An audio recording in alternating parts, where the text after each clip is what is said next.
Okay, so listen, I'm a 27-year-old millionaire and I built this whole life from my phone. I made $200,000 last month completely passively, made my first 6 figures off a $99 investment because I blew up my social media. And the wild part is, none of it came from working harder. It came from 12 really small habits that I do almost every single day that compound into the kind of life and income most women genuinely think only happens to other people. So if you're a girl who's been posting and building and hustling and the money still isn't matching the effort, give me the next 15, maybe 20 minutes. I'm gonna walk you through the exact 12 micro habits that took me from a girl driving Uber, barely making 30 grand a year, to a millionaire by 26. Some of them are mindset, some of them are energy, some of them are practical, but every single one is small enough that you can start today and big enough that doing them consistently is genuinely the difference between staying stuck and getting fucking rich. Okay, let's go. Habit 1. Decide before there's evidence. The first habit, and honestly the foundational one that everything else flows from, is that I decided I was a millionaire and a 6-figure month CEO before there was ever a single piece of evidence in my bank account. Most women try and earn the identity through action. They're like, okay, when I make the money, when I hit 6 figures, when I have the receipts, then I'll let myself call myself rich. Then I'll rent the dream car. Then I'll let myself believe it. I did the opposite. I decided first. I actually embodied the lifestyle first. I was driving Uber, making 30 grand a year, no business yet, no income online, and I'd already decided in my head I was a millionaire. I was just waiting for my bank account to catch up. And listen, I know how delusional that sounds, but guess what? It worked. Because your bank account doesn't tell you who you are. Your decision tells your bank account who to become. And the second I decided, my behavior changed. I stopped trying to budget my way out of being broke, and I started asking, what does the version of me who already has this actually do today? She doesn't spend 2 hours comparison shopping a $40 pair of leggings. She makes the offer. She posts the video. She goes to bed. The 1% mindset is I can, I do, I will, no matter what, no matter when, no matter how. That's the mindset every single one of my friends has that's in the 1%, and every single one of my clients who've actually gotten success has. I can. I believe in myself. I do. I simply take action, and I will, no matter what, not quit, no matter when, no matter how long it takes, and no matter how, the Delulu part, I know it's already done, so I keep going. So the question isn't whether you have the money yet, the question is, have you actually decided? Habit 2, talk to yourself like the woman you want to be. Habit 2 flows directly out of that decision because the way you talk to yourself when nobody's watching is the actual ceiling on what you'll attempt publicly. I had to fully cut a way of speaking to myself. I used to walk around saying things like, oh, I'm so broke, I'm so behind, I don't know what I'm doing, who am I to do this? Like, my internal voice was a 24/7 disqualification machine. And then I started catching it. Every time my brain said, I'm so broke, I'd literally interrupt it and say, nope, I'm 100K a month CEO, I have everything I need, and this is the best one. Money practically begs me to sit back and watch it make itself. That's actually still my favorite affirmation. And I know it sounds woo-woo, but here's the thing. Confidence sells. Doubt deflects buyers. When I'm on a class or I'm about to launch and my internal voice is small and apologetic, the launch and the earnings are small and apologetic. When I'm internally talking to myself like a girl who's already worth $3,000 an hour, because I am, my offers are priced like a girl who's already worth $3,000 an hour and people pay it. So pay attention. The next time you catch yourself talking to yourself like a girl who's behind, like a girl who's not ready, like a girl who's still proving it, swap the script. Say the thing the version of you in 3 years would say today. Habit 3, cut access to people who make you smaller and make friends with a common future, not a common past. The fastest way to keep yourself small is to stay in close range of people who need you to stay small. The biggest fish in a pond will not grow. So habit 3 is cutting the access. I had to do this on the way up. Group chats I muted, friendships I stopped feeding, conversations I just stopped having. And before everyone freaks out, I'm not saying go scorched earth on everyone who isn't a billionaire. I'm saying you have to be a CEO of your own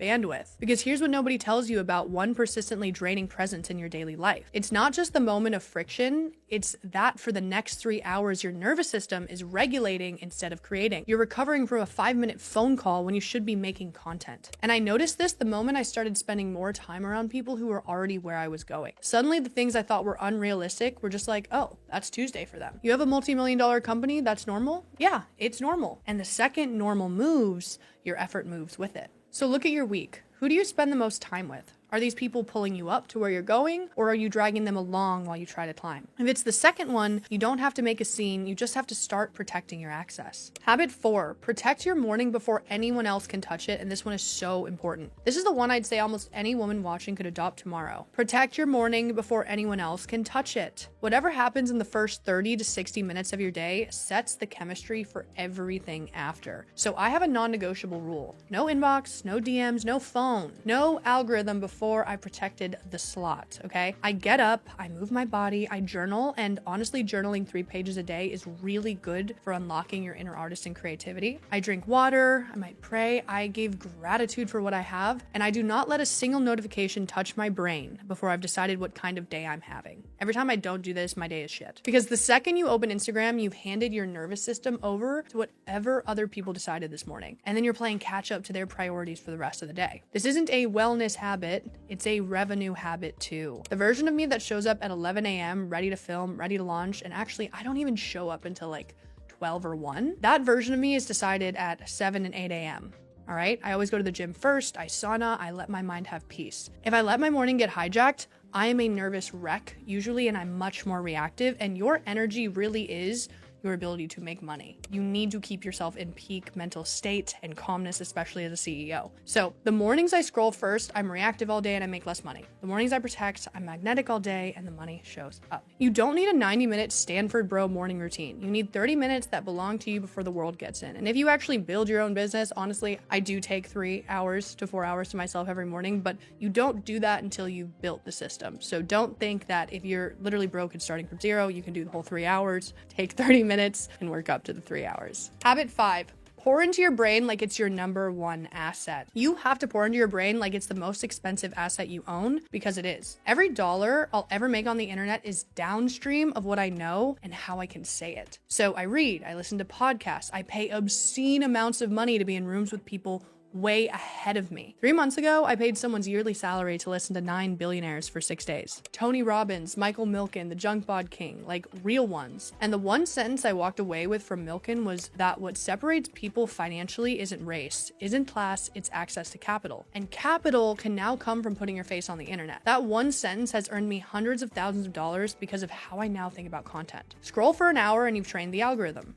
Read for an hour and you've trained yourself. And also, if you are a creator on the algorithm, you've already outsmarted it. One of those compounds into your bank account, the other one compounds into someone else's. So whatever you've been consuming passively, swap a piece of it for something that puts a new framework in your brain, or start moving straight to creator, because creators always earn the most, and we were literally put here to create. Habit 6, cut out the content that makes you doubt your path. Habit 6 is the flip side of that. Pour in, but also cut off, because most people only think about what they're adding. They never think about what they're letting leak. Doom content, drama content, the economy is collapsing content, my generation can't afford a house content, even just news, guys. Every minute spent there costs you energy you needed for execution. And I'll be honest with you, I've unfollowed creators in my own space, even ones I really liked, because every time I watched their content, I felt a little smaller, a little more confused, a little less sure of my path, and that is a leap. So here's the test I run on every piece of content. After watching it, do I feel more capable or less capable? Do I feel more inspired, or I feel bad about myself? If the answer is consistently a shittier one, it goes. I don't care who it is. I don't care if they're my friend. I don't care if they have 1 million followers. If they make me doubt my path and they make me feel small and sad, they don't get my attention. Rich people don't have time to be confused. They've already curated what gets in. That's the habit. Okay, quick aside before we get into Act 3. If these first 6 habits are landing for you and you're like, wait, I want the actual playbook for turning this energy into income, this is exactly what I teach in She's Monetized. It's the exact framework I use to take a personal brand from 0 to 3.4 million in 2 years posting from my phone. And there's a free class coming up, so links in the description, come hang, and back to the habits. Habit 7. Post before you feel ready. Every single time. The fear of being seen is going to get fixed by being seen, okay? And a lot of women are stuck right here because you have to post before you feel ready every single time. The gap between people who go viral and people who don't isn't talent. It's how often they posted while it still felt scary. I posted some of the videos that made me my first 100 grand looking insane, with no script, terrified, with my hair in a mess. I'd hit upload going, oh my God, this is the one that ends my career. And then I'd do 500,000 views and bring in 15 grand every single time. Confidence is not a prerequisite to posting. Assurance isn't either. You're supposed to feel scared. That's a good thing. Confidence is a byproduct of posting. You don't get confident and then post. You post post and then get confident because you can only get good in public. You have to be cringe in front of everyone. You have to be annoying. You have to post so much that you yourself are like, who is this girl and why won't she shut up? And guess what? The people who are willing to be that annoying are the ones who win.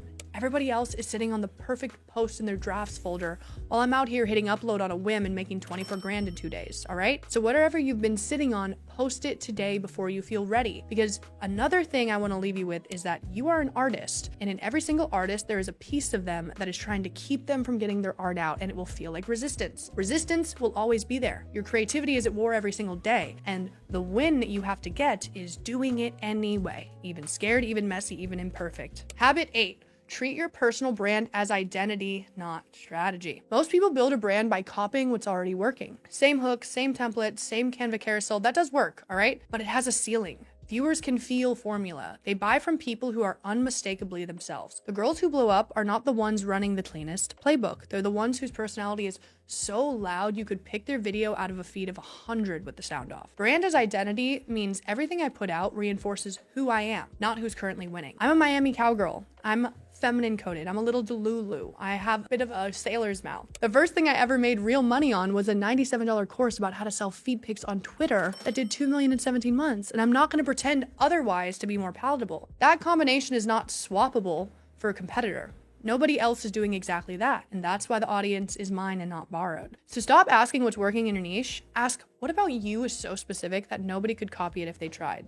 That's the brand. Habit 9, sell to your audience like it's the most generous thing you can do. Most women apologize for selling. They post for free for years, build this gorgeous, engaged audience, and then feel guilty the first time they pitch something. It's giving, sorry to bother you with my offer, please don't be mad. And the audience can feel that, by the way. It actually makes them less likely to buy because nobody wants to buy from someone who seems embarrassed about what they build. Here's the reframe. If you have something that solves a real problem, the kind thing is to make sure your audience knows about it. Hiding it is the unkind thing. When I started selling like that, genuinely like I was doing my audience a favor by making sure they didn't miss it, I went from cute $90,000 months to multi-6-figure months, okay, on repeat. Same audience size, same product, basically, just a completely different relationship with the offer and how I sell. And sales in general. Sales is helping people. The micro habit version of this is every piece of content I make has at least an awareness of the offer baked in. Not a hard pitch in every post, but the offer is never invisible. Because if it's invisible, you're functionally hiding it.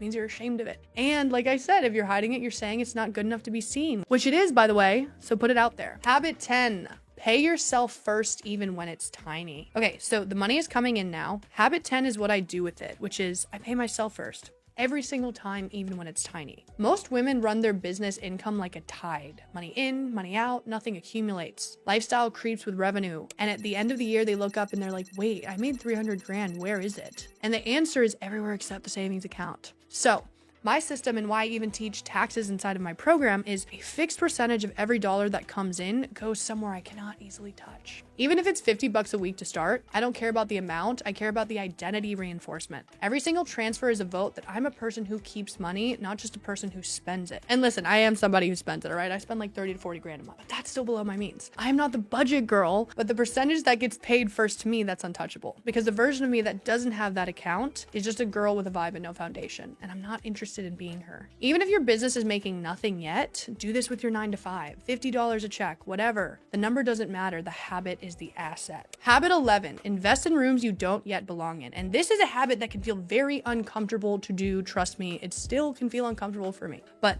the fastest way to make 100 grand is to be in rooms full of people making $1 million. The first time I paid for a high-level mastermind, it felt insane. I was making like 15 to 20,000 a month, and I was about to drop half of that in one go to be around people who were way ahead of me. The month after I joined, I made 100 grand. Not because they handed me a magic spreadsheet, but because being in there increased my desire and my belief of what I could do. I wanted more. I saw the freedom other people had. I saw the vision, and I wanted to be part of it. So I fought to get there, and I got there quite quickly. The math nobody runs on this is what you spend on access usually returns multiples within the year because you stop solving problems alone. I had a problem in my business that I'd been chewing on for 6 months by myself. Inside of one room, somebody who'd already solved it sat down next to me and gave me the answer in 15 minutes. That 15-minute conversation is worth more than the price of the room 10 times over. Honestly, I've never regretted the rooms I've stretched into. I've only regretted the ones I waited too long to join. So whatever room you've been side-eyeing for 6 months, going one day, One day, today's the day. All right, habit 12.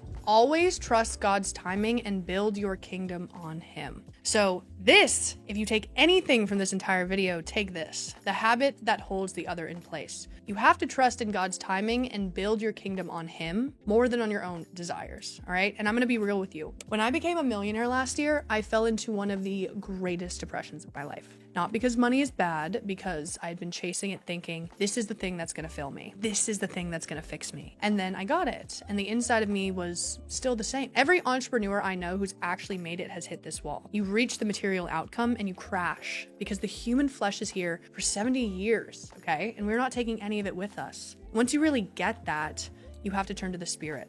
You have to, because everything else is ephemeral. It'll fill you for a second and then leave. And then when you don't realize that, you keep chasing it. And when you build a kingdom on God, to serve God, to be a good person, you will be innately fulfilled every single day. I recommend reading Ecclesiastes if you are at this moment in your life. So my habit 12 is every day I sit in the fact that the vision was not given to me by accident.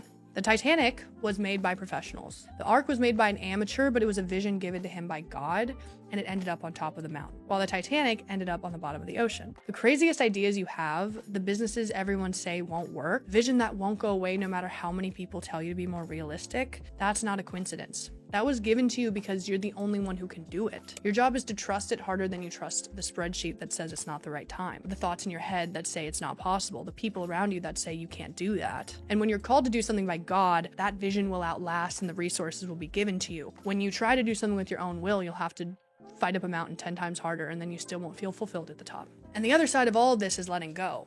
The months I worked the hardest were not always the months I made the most. The months I trusted the most, took my hands off, went on vacation, made banana bread, posted a couple stories from a feeling instead of strategy, those were the months I made 40 grand in 7 days, 50 grand in a day. Money practically begs me to sit back and watch it make itself when I trust and I lean into God. And even then, I don't look at revenue numbers as my God either, because when you do that, ultimately you are chasing a meaningless gust of wind that you'll never chase and never feel satisfied with. So that's where also the kingdom being built on God is very important. And that is not an affirmation, that is a reported fact in my life now. And it only became that when I stopped white-knuckling the wheel and trusted that what was for me was already on the way, and that I had to trust God's timing more than even my own manifestation abilities. I was saying to myself, oh, I made myself the 100K month CEO, but every single challenge I had up until that point, I was trying to manifest it for 4 years, but it wasn't in God's timing, but it was building me every step of the way. So if you wanted one habit out of all 12, this is it. Decide before there's evidence, then trust the evidence is coming, show up like a girl who's already hurt, and let God do the timing. Trust in him, and